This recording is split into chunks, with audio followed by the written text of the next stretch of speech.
آج کی میٹنگ کا ایک ایجنڈا ہے and that is the water issue.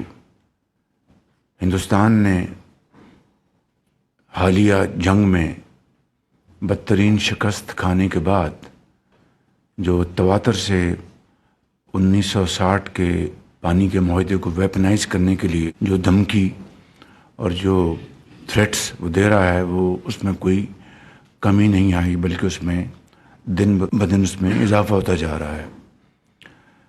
اللہ تعالیٰ کے فضل و کرم سے جس طرح قوم کو، پاکستانی قوم کو رب تعالیٰ نے اپنی بے پایاں فضل و کرم سے جو عظیم فتح اور عزت عطا فرمائی ہے، اس کا ہم جتنا بھی اس مالک کا شکر ادا کریں وہ کم ہے۔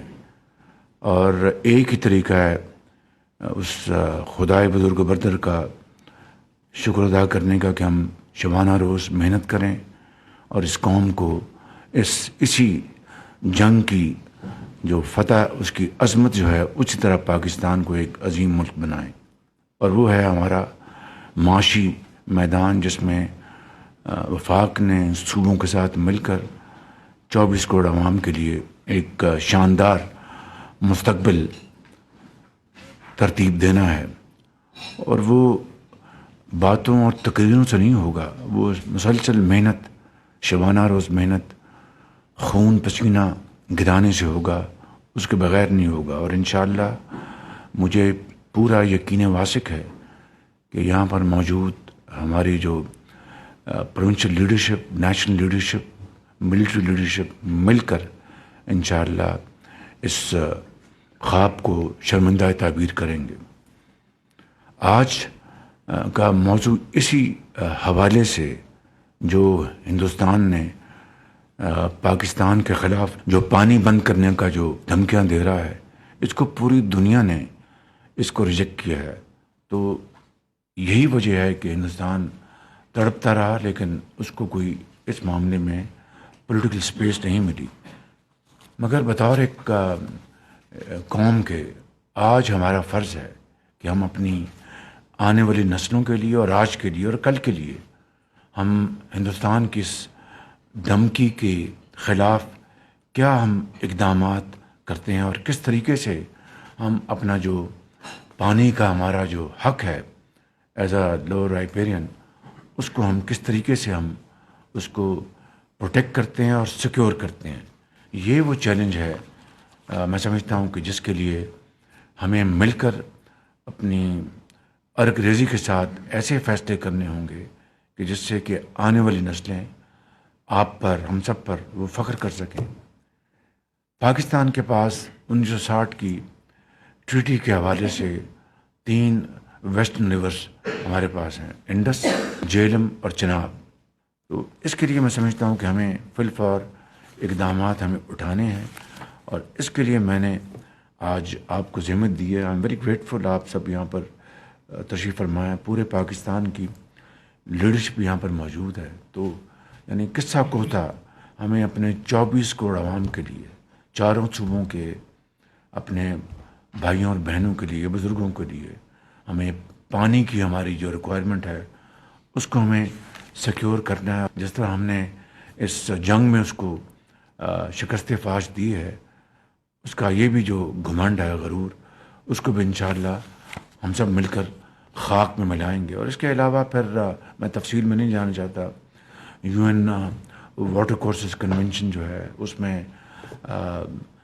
جو UN کے سیکرٹری جنرل ہیں گوٹیرس، انہوں نے ایک کنونشن بلائی تھی، اور پھر انٹرنیشنل واٹر ٹریٹیز ہیں، اس کے حوالے سے ہم بے شمار ہم اس کے اوپر لیگل ہم کام کر سکتے ہیں، ہمارے پاس اس کی۔ پھر ابھی سعودی عرب میں ایک کلائمیٹ کے اوپر کانفرنس ہوئی تھی، میں خود وہاں پر گیا تھا۔ تو یہ وہ فورمز اویلیبل ہیں، لیکن اصل بات یہ ہے کہ یہ فورمز تبھی ہمارے لیے ریلیونٹ ہوں گے جب تک ہم خود اپنے آپ کو ہندوستان کے مقابلے میں ریلیونٹ نہ کر لیں۔ اور اس کا واحد طریقہ یہ ہے کہ we have to build water storage capacity. 1991 کا جو معاہدہ ہے، اس میں واضح طور پر لکھا ہے کہ نئے اسٹوریج کیپیسٹی ہم بنائیں گے۔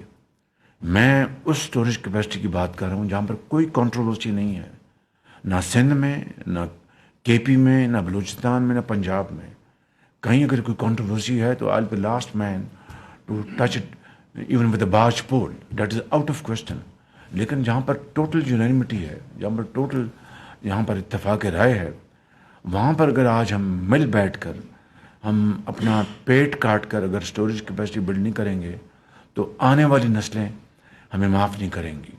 میں یہاں پر یہ عرض کرنا چاہتا ہوں کہ جو ہمارا 24 اپریل کو یہاں پر نیشنل سیکورٹی کمیٹی کی میٹنگ ہوئی تھی، اس میں ہم نے جو اس کا جو اعلامیہ تھا، ہندوستان اگر جو آبی جو دھمکیاں دے رہا ہے، جو انڈس واٹر ٹریٹی کو ویپنائز کرنے کی بات کر رہا ہے، ان سب کا ہم اپنی تمام جو ہماری جو قوت ہے اس کو بروئے کار لا کے اس کو بھرپور اس کو جواب دیں گے.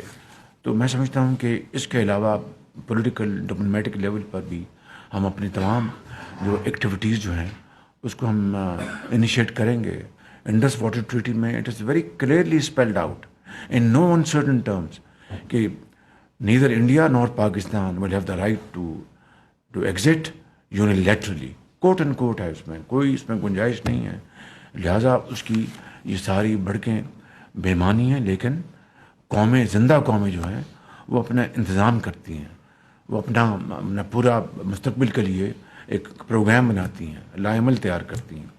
تو اس کے لیے میں نے آج آپ کو یہاں پر ذمہ دی ہے کہ جس طرح یہ جنگ آپ نے جیتی ہے، 24 کروڑ عوام افواج پاکستان کی پشت پر ایک سیسا پلائی ہوئی دیوار کی طرح کھڑی تھی، اسی طریقے سے آپ نے اسی آبی ذخائر کو بلڈ کرنے کے لیے دیکھیں جو تربیلا میں جو ہو رہی ہے سلٹ، ہزاروں لاکھوں ٹن سلٹ آ رہی ہے، اور ہر سال اس کی جو کیپیسٹی جو ہے اسٹوریج کی وہ کم ہو رہی ہے. اس طرح منگلا کو لے لیں.